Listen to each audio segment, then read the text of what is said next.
Welcome back to the REI Marketing Weekly. It's your host, Josh Culler with Culler Media and REI.video. And today I've got an exciting guest on the show for you guys. I'm very, very excited about the topic that we're going to be talking about because I've done a lot of research and study on our new guest who I just met when we jumped on the Zoom call here. But I know several people that have had him on their shows and many people that know Mike as well. So I'm excited to have Mike Simmons on the show. Mike, what's going on, man? How you doing? Not too much. Thanks for having me on. I appreciate it. And I'm excited about this conversation too. Absolutely. Where are you coming from today? I'm in Michigan, actually. Troy, Michigan, right?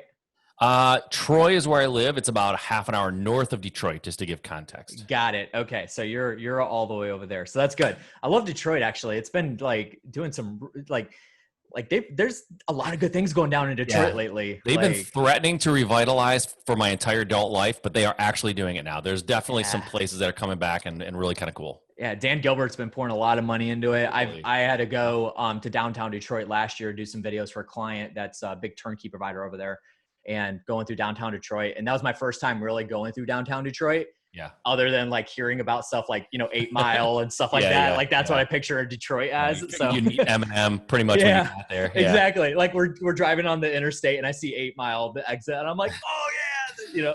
So anyway, guys, I'm excited to have Mike on the show here. We're going to be talking about messaging and how you don't have to perfect your message. And I actually very intrigued with this because I'm the type of guy, you guys know, I talk about this all the time.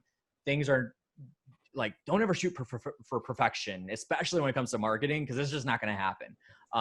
Just get started, just do it. And then you adjust things from there once you actually get started. So we're going to be talking about that.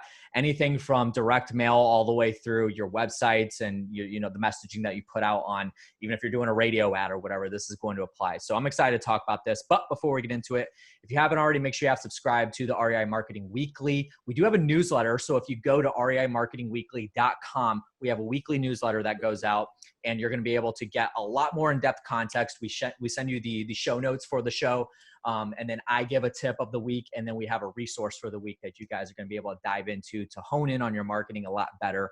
So make sure you do that. And then we do have a book that's coming out. I'm super pumped about this, the REI Marketing book that's going to be having the first 50 episodes that we've had on the show transcribed, compact into a book itself. So more information to come. So make sure you be on the lookout for that. Make sure you're following me on all the social networks, Instagram, Facebook, LinkedIn, in order to get that info. So keep an eye on that. And then if you haven't already, make sure you have tried out rei.video.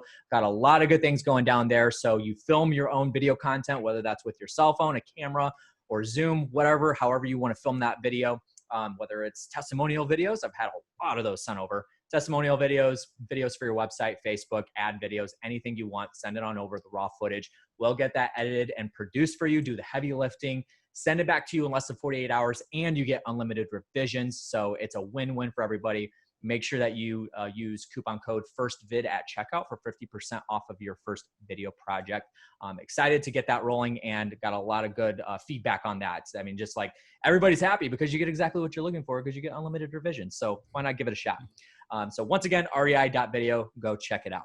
All right, so let's go ahead and jump into the show for today. Mike Simmons, I'm excited to have you chatting today. I want you to do me a favor and introduce yourself for the people that don't know who you are. I know you've got a podcast coaching program and a couple other things that you got going in the works. You got a book that I want you to talk about. So Introduce yourself, the origin story of Mike Simmons, and then talk a little bit about what you got going on.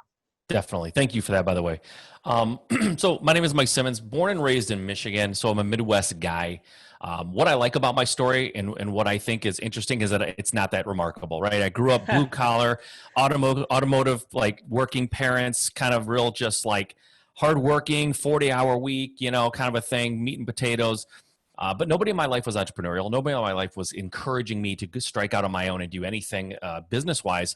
The goal for me, as far as my parents were concerned, was to get into a union job, work all the hours that they'll give you, put as much money in your 401k as you can, and retire at 65 and basically die at 70 or 75. So that's pretty much, the dying part wasn't part of their plan, but like the goal of the career path was their plan. And so I think that's the nutshell of every Midwestern family. Totally. Yeah. Because I'm in the Midwest, right outside Chicago. So it's the same thing. Exactly. Nobody's encouraging you to be an entrepreneur. Matter of fact, my dad was a Marine. He worked at Ford. He was a tool and die guy, grease on his fingers when he came home. Like, He wanted me to work hard, honestly. That was his goal. The harder I worked, the happier he was, to be honest. If I told him that I was taking extra hours at work, working overtime, working the weekend, you couldn't see a more happy person. So that was the goal for me, and I executed on that goal. Went to high school, obviously got my degree. I didn't go to college right away because the worst thing that happened, it could have happened to me right out of high school. I got a job working for UPS, union job, right? Teamsters, strong union, good pay. Like, I was like, I'm done. Why do I need college? I have the union job that I'm supposed to have and the high pay and all this. And I was 18 when I got that job. By the time I was 24, I couldn't get out of bed without a chiropractor appointment. 3 times a week, I was going to the chiropractor to get out of bed. My back was wrecked. Wow. And so I'm like, okay, I can't do this. So I've got to go into something else. So I went into the automotive industry. Started working, realized I'm just a cog in a big engine here. I have zero value over the guy next to me. So I need to go to college. I should have gotten my degree. Go back to college, get my degree, bump up my pay goes up. I'm kind of in that white collar track. I'm trending. I'm getting promotions. I'm getting raises. Everything's great, but I wasn't happy. I hated it. I didn't like it. And worse, the jobs that I was aspiring to get, the people that were in them at the time were miserable. Hated their wife, hated their husband, hated their kids, hated their life, hated their job. They were married to the place. They were miserable, right? So I'm like, I don't want to do that. I don't want to retire from here because I'm only in my at the time, my early 30s. I hate what I do. And those people hate what I'm trying to get to be able to do. Like, this is awful. So I started looking at how do I invest? How do I invest my money? How do I invest so I can retire early? Stocks, day trading, that was kind of the world that I started to gravitate toward. Hated it. Right? Hated that too. Wasn't happy doing that. But I stumbled upon real estate while I was looking for how do you invest money? How do I invest for retirement? Eventually, you'll hit a Google search. You'll find real estate. And I did. And I started reading success stories like a lot of us do when we start off. And I was blown away at what these people were able to do. And it was intriguing. And I sort of went down that path. Then, full transparency, I was gung-ho. I want to do this. I'm going to seminars. I'm buying books. I'm going to meetups. And I'm revved up. That was in 2003. I didn't buy my first house until 2008, right? Paralysis analysis. Yeah, it was a great time to buy a house. I got lucky that I had this analysis paralysis because I could have got in trouble. But the fact of the matter is I had too much information coming at me. I didn't know what to do with it. I started off thinking I'm educating myself and being responsible. And at the end of that 5 years, I had to admit it was fear and just paralysis and all these negative things and all these fears and what ifs if this goes wrong.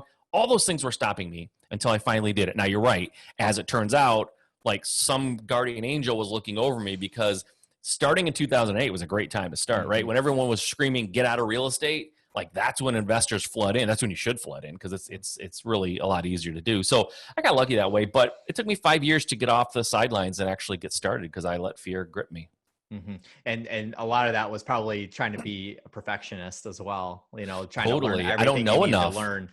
Yeah, Yep, for sure. Don't know enough. And then, when you go to meetups and seminars and things, everybody who gets on stage or gets in front of the crowd, they have a way to do it that they swear is the best thing that you can and then you get confused when you're new and you don't know what you're doing. And so it was kind of a mess. And that's the fastest backstory I've ever given in my entire life, by the way. If you guys want the full unpacked version of it, you're going to have to go listen to his podcast, get his book, and just get on a call with him. So, that's great. So I don't ever want to compress your story, but no. Definitely I good rundown. I talk fast sometimes, but you did ask me too, what I have going on now, right? That's right. So you did mention the podcast. So I would encourage people, if you enjoy this podcast, we talk about real estate. It's not strictly marketing, and it's different than this, but hopefully you would enjoy it. You can hop over to Just Start Real Estate, that you can find the iTunes anywhere you go and listen to podcasts.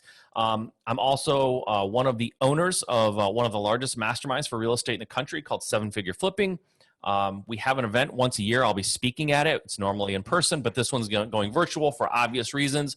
If you go to bestrealestateevent.com, you can find out about it, buy tickets. That's super inexpensive because it's virtual, but it's a great event, and I'm going to be there speaking, a lot of networking, so you should check that out.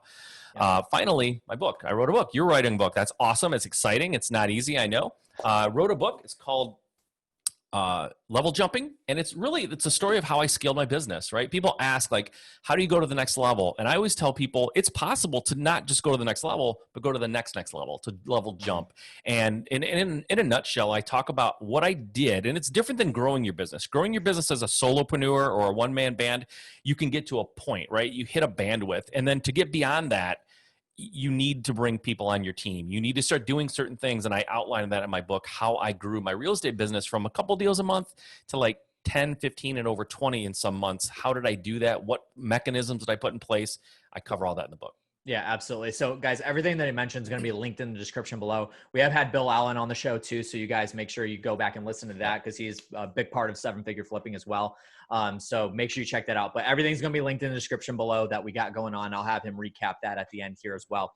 So let's go ahead and jump into the episode here. I want to get deep dived into this topic. We got about 10 to 15 minutes that we're going to go deep into this topic of messaging. So you kind of gave me a little bit of a rundown. I'm going to let you take the bull by the horns and go after it. So let us know, like, why do people, first of all, why is it like just our tendency to go for perfection, especially when it comes to marketing? That's a big no-no. And then how do we combat that and battle that? And why do we need to battle that? Yeah. What I have decided over the last few years is people who are perfectionists, a lot of it's fear driven. A lot of it is if they can say it's not perfect yet, that's easier than saying I'm afraid to publish. I'm afraid to push it out. I'm afraid to hit send, whatever it is. I'm afraid to do it. I think it's a lot of it's fear based. It was for me. And I think when it comes to marketing and for me in my business, the workhorse in terms of marketing channels traditionally has been direct mail. Right? It's crazy that it still works, but it does. So I think some of those things are shifting a little bit, especially with the pandemic. We saw a dip in our direct mail response, but still direct mail has always been a tried and true, reliable workhorse for me. And I've done a lot of split testing. Last year we were sending out on average 60,000 mail pieces a month. That's just direct mail. Like that's just one of our channels, but we do a lot of it. So what I have found is in my quest to find the perfect message, to craft the perfect message on a postcard, what I realized was there really isn't a perfect message. In fact, when you go online and you're like best postcard message or best copy or what postcard converts the best, you'll find no shortage of people who will sell you a course or something about the perfect message. And in my opinion, the response rate is not that's not the metric. The response rate is not the metric because I always tell people, Josh, if I sent you a postcard, I don't know if you're married with kids or not, but married, no kids. Married, no kids. Let's say, okay, you're married, no kids. If I sent you a postcard and said, I've been watching your wife's pattern, her life patterns. I know where she is most of the time. I'm planning on abducting her. Give me a call, right? You'd call. You'd for sure call. So it's not the response that you're looking for. Yeah. It's the qualified response, Good right? Point. So it's the difference between like an actual prospect and a lead. Yeah. Or in my world, we call them calls and leads, right? Yeah. If the phone rings, it's a call, right? The phone can ring and we all know this if you send out direct mail, the phone will ring with people saying, why are you sending me this? I don't want to sell my house. How dare you? Whatever. Take me off your list. Yeah. Take me off your list, whatever, right? That's a call. I don't want calls. I want leads. So like, for example, I'll give you for example. We used to get tons of people on our direct mail, a good percentage of people. Their only question when they would call is, how did you get my information? Right? How do you know who I am and how do you know about my house? And so we would tell people, we pull this from public records. It's available to everybody. We didn't specifically target you. So we started putting a little thing on our postcard that says, we obtained your information from public records that's available to the general public. It cut our calls down by a good 25%, right? Most people panic. Oh my gosh, phone isn't ringing. What am I doing? But that's just filtering out.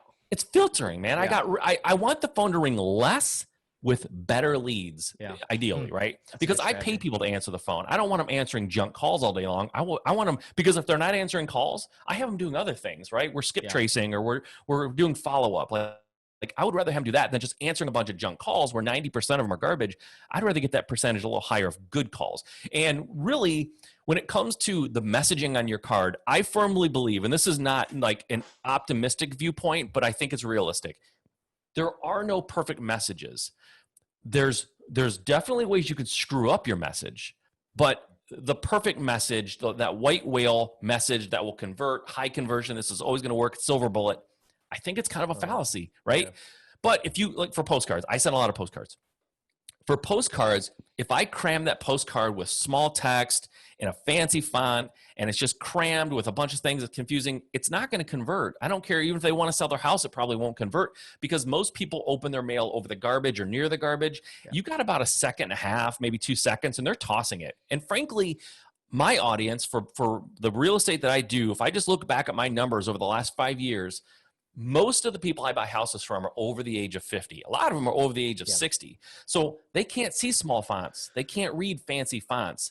Larger fonts, simple fonts, white space or open space on your postcard is okay. It's okay, right? The call to action, who you are, what you want, and your call to action needs to be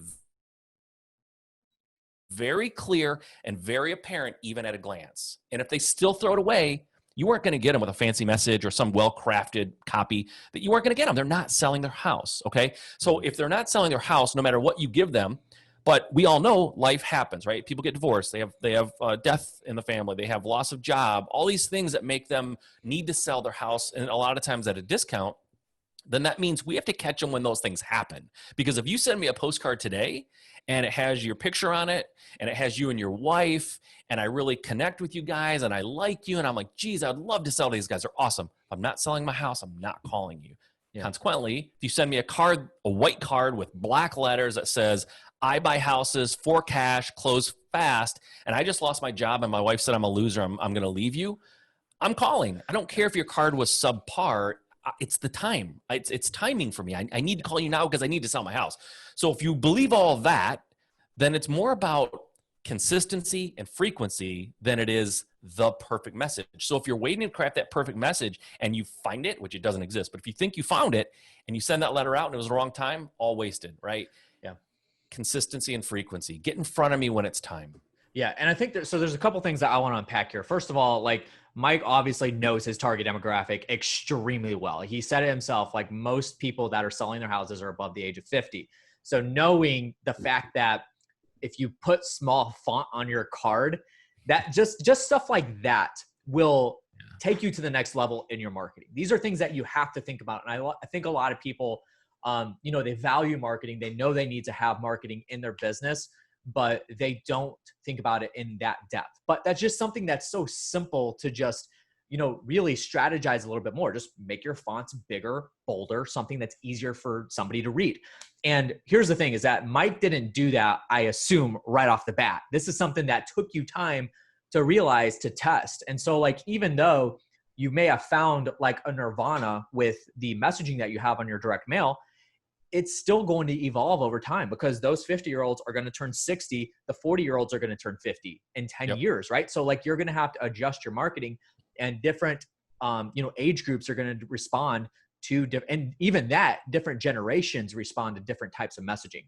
So it's still never going to be perfect. So getting out of that mind frame is like, it's key, and it's key in marketing because I know a lot of people that, like, say for instance, you're talking about direct mail a lot. I know a lot of people that have run Facebook ads for acquisitions purposes. And they say like, it doesn't convert well. It doesn't bring in enough leads. And when I look at it, I'm like, well, your messaging, you're trying to get it perfect. You have like this well-scripted thing and it doesn't apply to the target demographic you're going after. Because the target demographic that might be looking at the direct mail may not be the target demographic that you're trying to target on Facebook.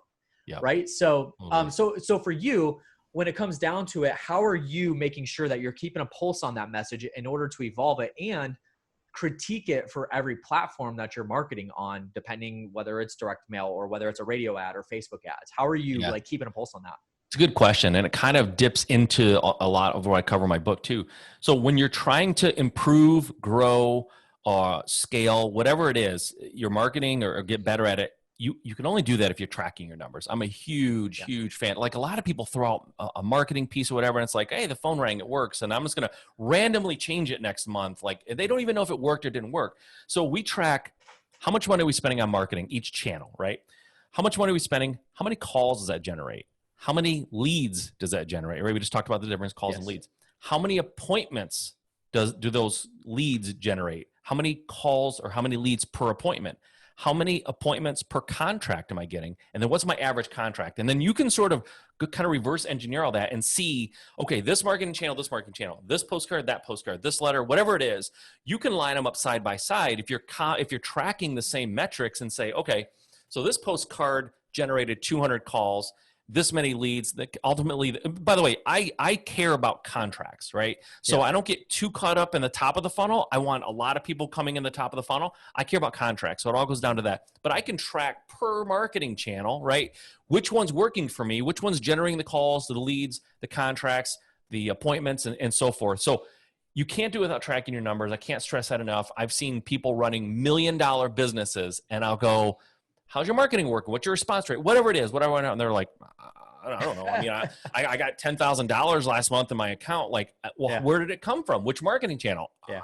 I don't know. The phone was ringing, like it rang on my cell phone. Like, wait, you're still using your cell phone to get, like, there's software that can track this for you and help you with the metrics a little bit. And people, it's amazing how many people do things with spreadsheets and cell phones.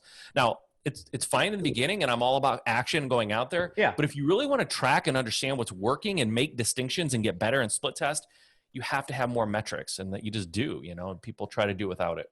Yeah, I think this is a good idea. So like something that I was thinking about too while you're speaking is, we were talking about like direct mail and then tracking your numbers, but something along the lines that's not really a tangible number that you can track, guys. This is just a little nugget that I've seen a couple people do. It works extremely well. When you're, talking to your leads or whatever, obviously, you should know where that lead came from. So if you send a direct mail campaign, they called off that postcard, then you automatically know that lead came from that postcard. Yep. An additional question I would ask them is, how else do you consume marketing, right? So do you spend a lot of time on Facebook? Do you spend a lot of time watching live TV so you can get ads? Do you listen to the radio? Do you look at billboards when you're driving by them? Ask them how else you can, basically what you're asking them is, how else can I market to you and your target demographic?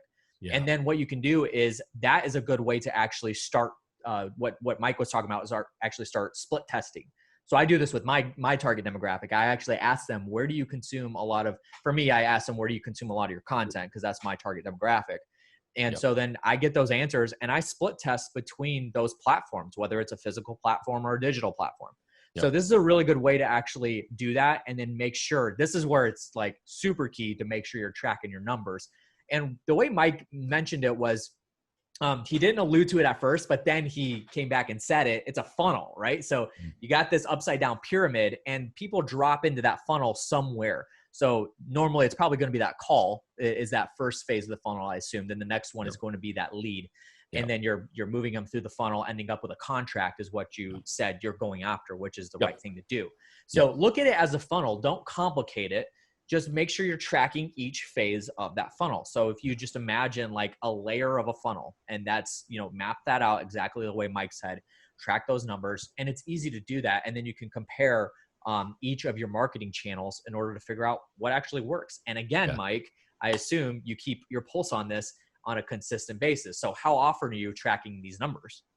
Yeah, it's a good question. We track them weekly, but I will say you can't do much in my opinion, from a marketing standpoint on a weekly basis. It's not enough data points, right?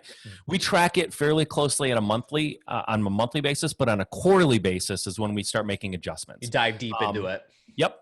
The worst thing you can do, in my opinion, marketing, and I've had people in my own market, friends of mine that are house flippers and wholesalers, and they'll say they can't get leads. And I'll go, well, have you tried direct mail? And they'll go, well, yeah, I did. Doesn't work. And I said, well, tell me what you did. Well, I sent out a postcard, and I didn't get any calls the first week. And I said, okay, what'd you do the second week? No, nothing. It didn't work. And I was like, well, seriously, that's your staying power? 1 week? I really do think it takes at least a quarter to really seriously evaluate marketing. And if you want to evaluate it at a real thorough level, maybe 4 to 6 months. But within a quarter, you can make adjustments or do what you have to do. But every quarter is a real deep analysis of my marketing and what it looks like. Good. Very, very good. So I appreciate that. I think that's what I do with my marketing is every quarter is when I am evaluating what actually is working and really running over those numbers. But I agree. Track your numbers on a weekly basis, but then evaluate them, do deep dives quarterly. We track them on a weekly basis because it becomes an overwhelming project if you wait for a whole quarter to track things, and people won't do it because it's too much of a project. So you do it weekly. You can see where it trends up, right? So 52 weeks a year. So you got, that amount of weeks to be able to see okay, well, direct mail went up in May, but then it went back down in July, and then it went back up in September. And, so you can track that over the course of a year. So I think doing it quarterly is enough time, more than enough weeks for you to be able, 12 weeks to be able to dive deep into, your numbers and analytics and track that stuff. And I would even say track everything. So whatever marketing channel you're doing, if you're doing Facebook ads, if you're doing mail campaigns, cold call, texting, like track every single campaign. Totally. I know it can sound a little overwhelming, but it's simple data entry. So like who do you have? Do you have a marketing person that actually tracks those numbers for you? Do you track them, or Yeah. how do you do that? I've got a marketing person that tracks them for me. And you keep everything on a spreadsheet. Yeah. Yeah. Perfect. So guys, don't complicate it. Like just make it simple, easily, like all you're doing is tracking that. So that's a really good point though. I know a lot of people who've got tripped up because they try to over automate the gathering of the data, and they have a hard time getting all that data into one place, and they just get frustrated, forget it. Like, and all the time you tried to do that, just like put it in the spreadsheet yourself. And there's software that can help you curate, but don't overcomplicate it. Like you said, put it in a spreadsheet and track it. For sure. Mike, we're going to have to wrap this up, man. I appreciate the entire show that you've done here. I mean, you've laid some massive nuggets here. I'm definitely going to have you back again soon because we got to talk about more marketing stuff, but we're going to have to wrap it up. I told you 15, 20 minutes and we're at that time mark. So we went deep into the messaging, and then I'm glad we actually went into analytics because I think that's an extremely important topic to cover. When you're talking about messaging too. So thank you so much for everything you shared. I do want to give one more opportunity for you to be able to lay some stuff on our audience. So MikeSimmons.com, is that the best way to get in contact with you? How else can somebody learn more about getting in contact with you and what you got going on? Totally. Thank you. MikeSimmons.com. Just Start Real Estate is the podcast. The event is Flip Hacking Live. You can go to bestrealestateevent.com and you can check that out. Buy your tickets on October 15th through the 17th are the dates. And then, of course, my book, Level Jumping. You can check that out. Buy it on Amazon and check that out if you want to scale your business. Yeah, absolutely. And guys, again, we're going to have all of that linked in the description below. So make sure you go check all of that out. Connect with Mike. Great guy. So I appreciate you spending your time here and giving us all these nuggets, just some invaluable information, in-depth look of what you've got going on in your business personally. So thank you so much for being on, and we look forward to having you back again soon, man. Awesome. Thanks, man. I appreciate it. All right, guys, that's going to do it for today's episode. Thank you so much for joining in and listening. Again, if you haven't subscribed to the show, make sure you do. Go check out rei.video where you can film your own video content. And then you can track it later once we get it back to you. But you film your own video content, send it over for us to do the heavy lifting for you, the editing, the producing. We'll get it back to you in 48 hours, unlimited revision, so you get exactly what you're looking for. Make sure you try that first vid at checkout for the coupon code, 50% off your first video. So make sure you go check it out. Thank you guys for listening in today, and we'll catch you on the next one. See you later.